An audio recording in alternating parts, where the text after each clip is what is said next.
Raúl fabrica las bicicletas blanquiceleste en la República Argentina. Chanli produce en China las bicicletas blanquirrojas. Las bicicletas chinas son más baratas que las argentinas, porque en China se producen millones de bicicletas, lo que permite reducir los costos de cada una. Y además, los salarios de los chinos son menores que los argentinos. Por lo tanto, en Argentina se venden muchas más bicicletas chinas que nacionales. Pero, ¿qué ocurriría si el Estado argentino estableciera un impuesto a las bicicletas que vienen de afuera, es decir, un arancel a las importaciones de bicicletas?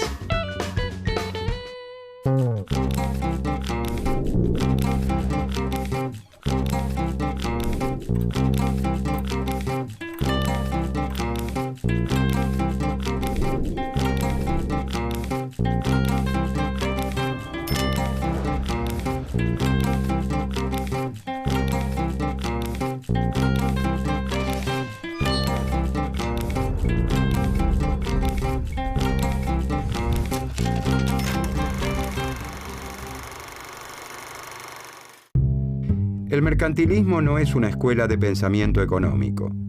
Es un conjunto de propuestas económicas desarticuladas entre sí que se formulan en distintos países y en distintos momentos a lo largo de 3 siglos y que, por lo tanto, van evolucionando con el tiempo. La primera corriente del pensamiento económico nace en Europa, en una época de grandes cambios políticos, económicos, sociales y religiosos. El Renacimiento coloca al hombre en el centro del universo. Con la Reforma Protestante se justifica el individualismo, el afán de lucro. El ahorro y la vida austera propician la acumulación de riquezas. Estos cambios van socavando poco a poco el mundo feudal. El mercantilismo, como corriente del pensamiento económico, rompe con los moldes morales y religiosos que eran moneda corriente en la Edad Media. La economía abandona el ámbito de la moral para situarse en el de la política.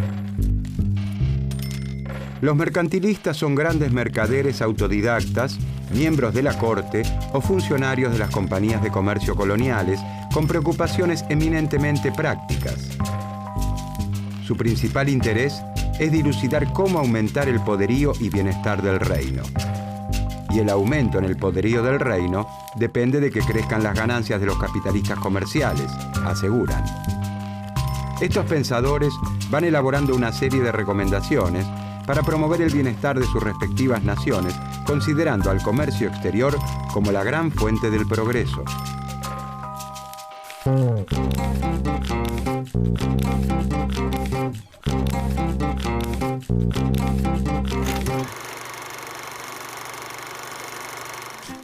A partir del siglo XI, la actividad agrícola en Europa florece. Ciertos avances en las técnicas de producción y la incorporación de nuevas extensiones de tierras provocan el crecimiento de la producción de cereales. Ese aumento en la producción provoca la generación de un excedente permanente.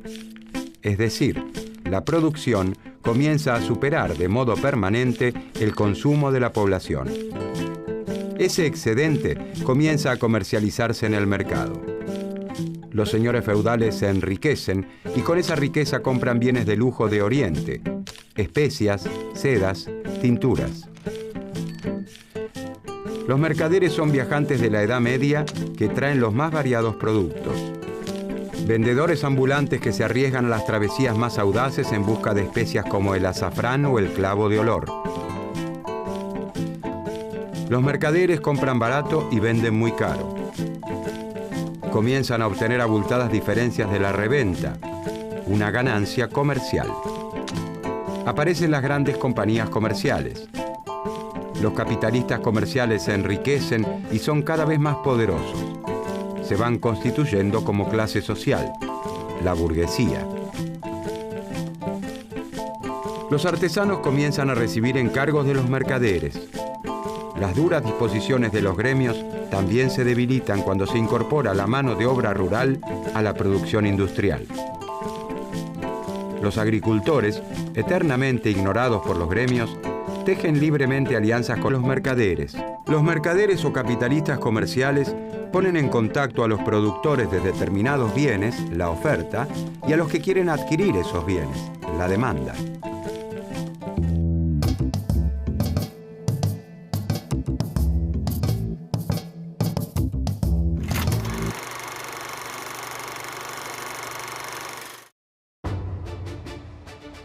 Este es el lugar para desembarcar. ¿Estáis seguro que allí encontraremos las especias que el rey nos ha pedido? No lo sé, pero debemos intentarlo por el bien de todos. Además, tenemos que llegar a esas costas antes que los holandeses. A prepararnos. ¿Alguien ha chequeado el pronóstico del tiempo? Da tormentas. ¿Dónde lo has chequeado? En el Meteofa, Winguru y Weather Channel. ¿Sigues teniéndole miedo a las tormentas? No. Además, eso no es tan importante. Vamos a lograrlo. Así me gusta que hablen. ¡Andando!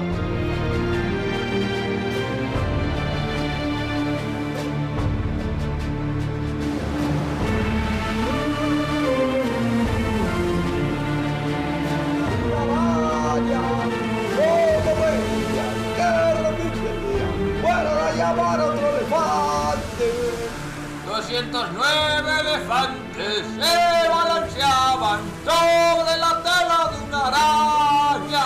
Como veían que resistían, fueron a llamar a otro elefante.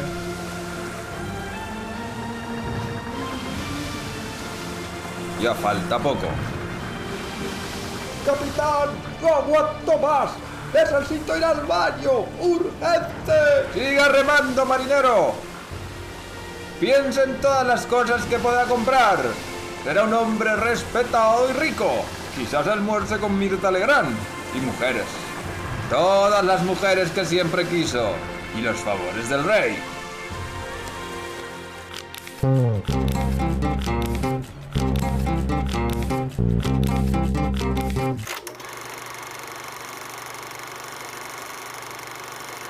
Ellos son el agricultor, el artesano, el señor feudal y el mercader. El agricultor, descendiente del siervo del sistema feudal, ha logrado cultivar mayores superficies que su abuelo gracias a modestos avances técnicos. Su trabajo genera ahora un excedente permanente que se comercializa en el mercado. El señor feudal, al igual que sus ancestros, sigue siendo el amo de sus dominios. Pero el excedente permanente de la explotación de sus tierras le ha permitido acceder a algunos bienes de lujo traídos de Oriente. El comercio se ha transformado en la actividad económica más dinámica de Europa, y sus representantes, los mercaderes, como nuestro personaje, obtienen una abultada ganancia entre los que compran en territorios lejanos y revenden en los feudos. Los gremios, asociaciones de maestros, oficiales y aprendices de un mismo oficio, que antes regulaban toda la actividad de los artesanos, resisten como pueden el arrasador embate del comercio, del mercader de nuestro ejemplo y de los demás mercaderes que ahora intentan imponer a los artesanos la cantidad y variedad de bienes que necesitan para el intercambio. El mercader y los demás mercaderes recurren entonces a la mano de obra rural para atender los encargos que les hacen. La mujer del agricultor, sus hijas y otras vecinas del campo comienzan a tejer algunas prendas que el mercader vende en otros mercados.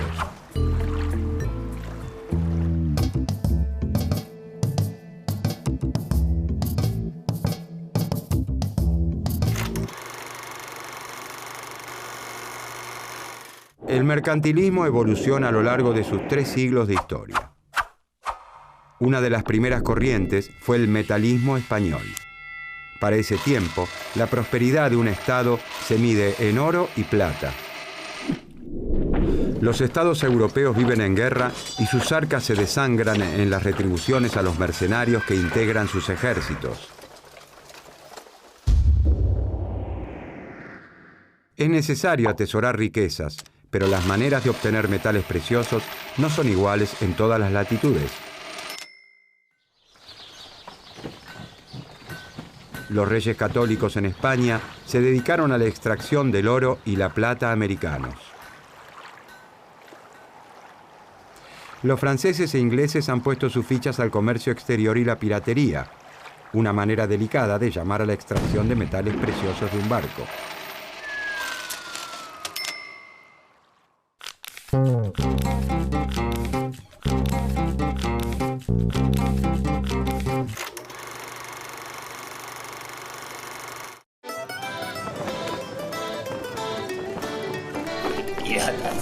Piratas, somos piratas. Navegamos por los mares, asaltando en todas partes.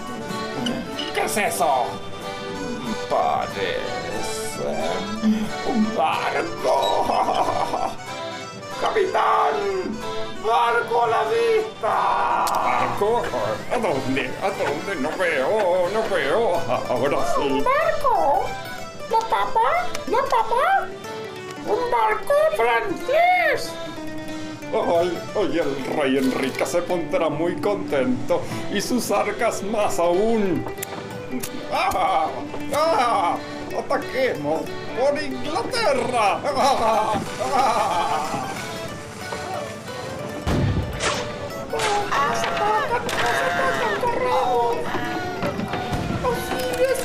¡Ayuda! ¡Nuestro francés siendo atacado! ¡Oh, Sacre Bleu!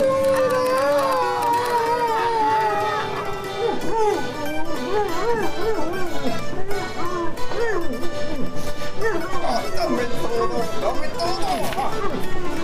Ahora sí. 4 para mí, 1 para el rey y 4 para mí. 1 para el rey.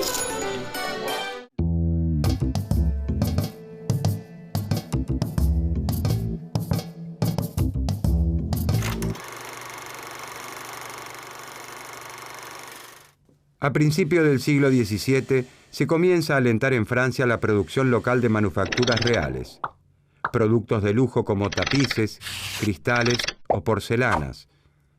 Son bienes muy requeridos por las monarquías y las clases altas que buscan parecérseles.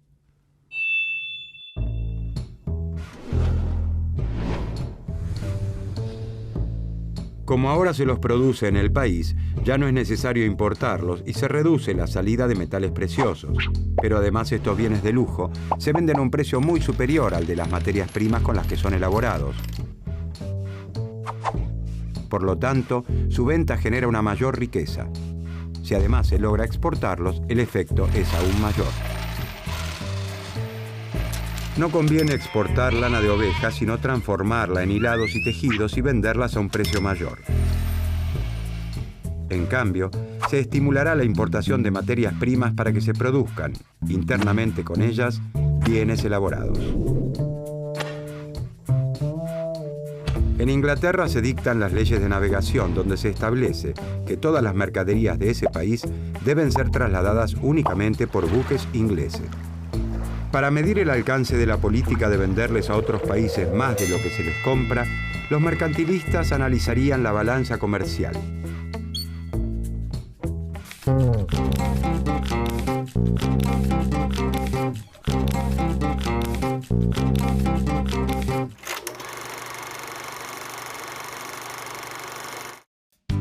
La balanza comercial es la diferencia entre las exportaciones y las importaciones de un país en un periodo determinado de tiempo.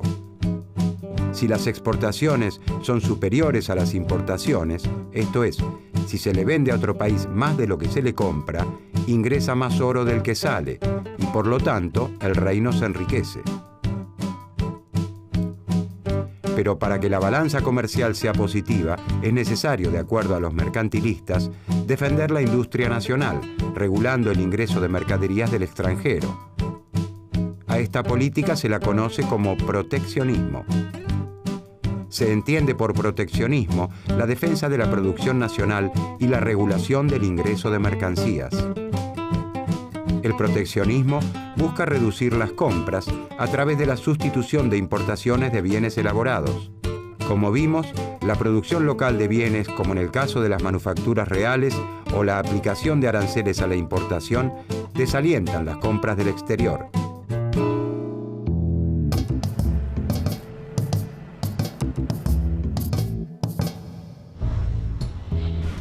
Quien domina el mar, domina el comercio. Quien domina el comercio, domina la riqueza del mundo y, por ende, el propio mundo.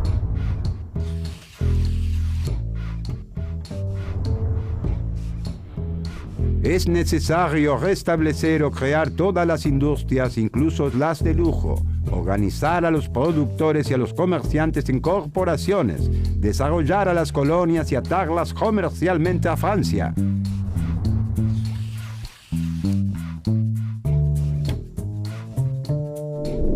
No es la abundancia de oro y plata o la cantidad de perlas y diamantes lo que hace a los estados ricos y opulentos. Es la consecución de los bienes necesarios para la vida.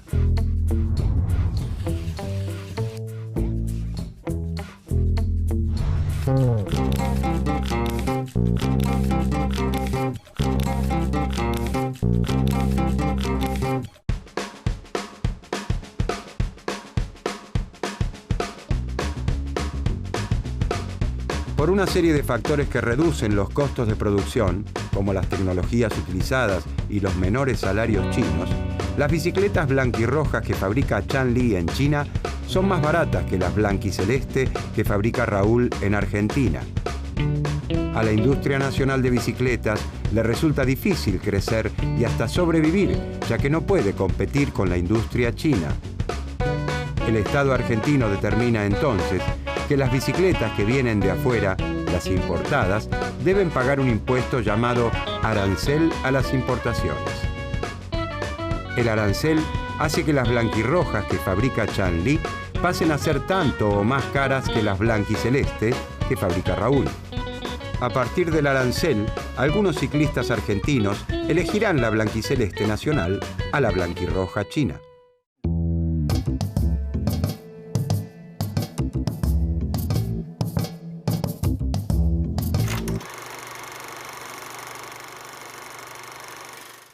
Los capitalistas comerciales se han vuelto cada vez más poderosos al incorporar nuevos mercados y les empieza a molestar que los señores feudales establezcan sus propias reglas en cada feudo. Por eso, comienzan a propiciar la unificación de los mercados. Por otro lado, algunos señores feudales han incorporado a sus dominios extensos territorios. La unificación política de esos dominios da origen a verdaderos estados modernos que se organizan en forma de monarquías. La monarquía es una forma de gobierno donde el poder supremo corresponde con carácter vitalicio a un monarca o rey. Los capitalistas comerciales comienzan a hacerle la corte al rey, hasta convencerlo de la necesidad de fortalecer a los incipientes estados nacionales. Para fortalecer a los estados nacionales como territorios unidos y delimitados, el rey deberá debilitar a los feudos para que se subordinen a su poder. También deberá sostener poderosos ejércitos, controlar mercados y desarrollar el comercio exterior con nuevas rutas comerciales como la que aventuró a Cristóbal Colón a llegar a las Indias.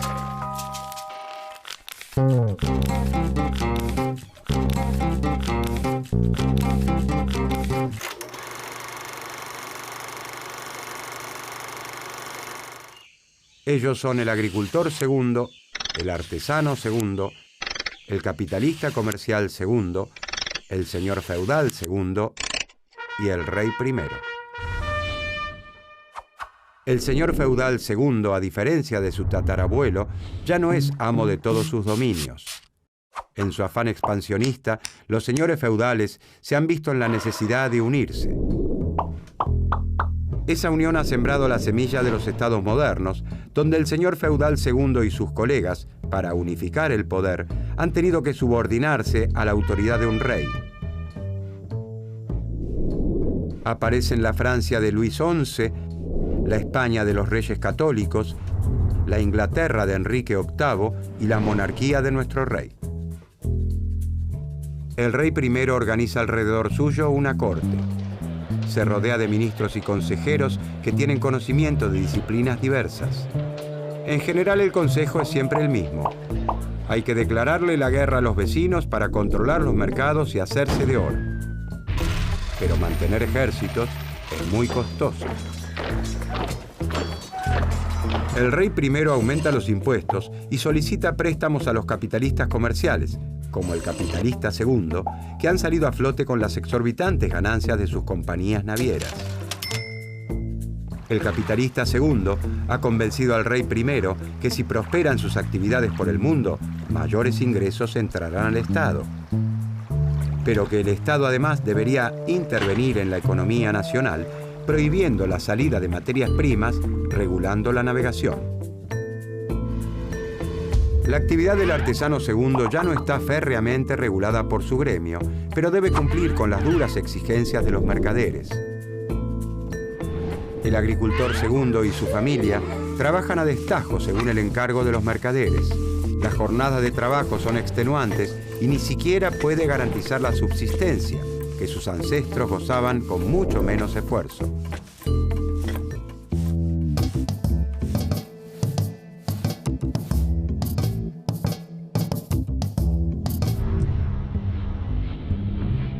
Solamente la abundancia de dinero dentro de un Estado marca qué tan grande y poderoso es.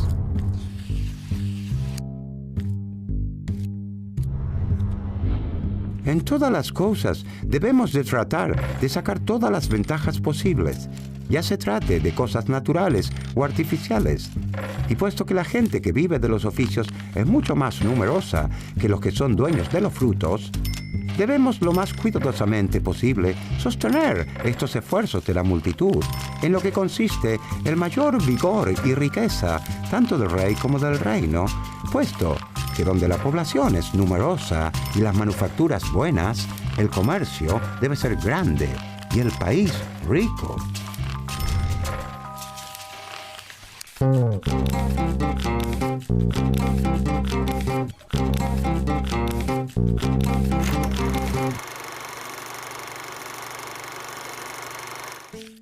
El mercantilismo no fue una escuela de pensamiento económico, sino un conjunto de propuestas económicas que fueron evolucionando a lo largo de 3 siglos de historia. El pensamiento mercantilista rompe las ataduras de la moral y la religión propias de la Edad Media y formula las primeras leyes económicas. El capitalista comercial, constituido en una figura poderosa en el Nuevo Mundo y aliado al monarca, invade el pensamiento de la época. Los mercantilistas recomendaban una fuerte intervención pública para enriquecer a los estados-nación emergentes. Esta actitud, que asumen la mayor parte de los países de Europa, sienta las bases para la creación de la industria nacional. Hacia el año 1600, cuando una serie de invenciones y descubrimientos hacen prosperar las industrias manufactureras y muchos mercaderes contratan artesanos para que produzcan bienes, el proteccionismo, propiciado por los mercantilistas, favorece el desarrollo manufacturero. La preocupación de los mercantilistas por garantizar que el Estado disponga de metales preciosos es similar a la búsqueda actual de los Estados de acumular reservas en sus bancos centrales. Es decir, una clara demostración de lo que ocurre en la actualidad del pensamiento mercantilista.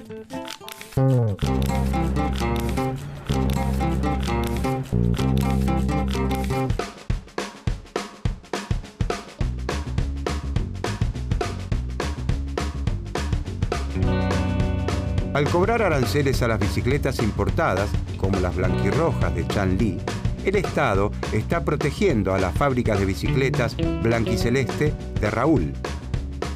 Está protegiendo a la industria nacional. Si el Estado opta por la libertad de mercado, el ingreso de bicicletas chinas le haría imposible competir a Raúl. Debería cerrar su fábrica. Si la fábrica de Raúl cerrara, caería la producción, el empleo y la riqueza nacional. Al fomentarse y desarrollarse la industria nacional, Argentina comprará menos bicicletas a China y por lo tanto saldrán del país menos divisas para realizar estas compras. Incluso puede ocurrir que Argentina logre vender bicicletas a otros países, como Uruguay, por ejemplo. El resultado en la balanza comercial será positivo. Si caen las importaciones, aumenta la balanza comercial. Y más aún, si aumentan también las exportaciones.